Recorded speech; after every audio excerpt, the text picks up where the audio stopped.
اليوم يا عزيزي المشاهد سوف ندخل ونشوف الدوري الفرنسي في الأسبوع الثالث من حدث توتنهام يا عزيزي المشاهد. كمان سوف نجيب لكم إجابة حدث حكاية وطن تبع قسم ألمانيا يا عزيزي المشاهد. ولكن قبل البدء لا تنسى ما تصلي على الحبيب محمد في التعليقات وتعمل لايك وشارك بالقناة وتفعل زر الجرس لحتى يصلك كل جديدنا وتشارك المقطع مع أصدقائك حتى يستفيدوا. يلا بنا الفيديو ليتس جو.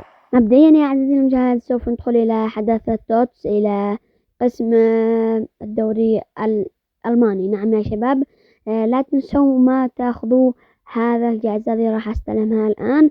بس النت شوي معلق يا شباب، هكذا عند اليمن ندخل نستلم التذكرة تبع 113. نعم يا عزيزي المشاهد، لا تنسى أنت ما تستلمها. أخذناها يا شباب.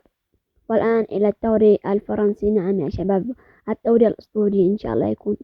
شوفوا يا شباب معانا مبدئيا هون تلعب 7 مباريات لمدة 7 أيام. مو بقى عندك الأول مباراة 1 من 7 ورجعت تلعبوا لو ما تكمل معك كان يطلب منك سجل هاتريك، سجل ب3 أهداف واللاعب خط وسط، يعني مهمة لازم تسجلها.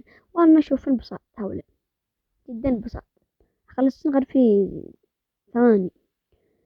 شوفوا يا شباب هذا يعني قسم التوتس، يعني ما بشي جديد. هنا معك المركز، يعني إذا ربحتها ب250 معك المركز. هون معك 3 جواهر 3 سحابات، وهون معك التذكرة تبع 112، وهنا 114، وهون السمام.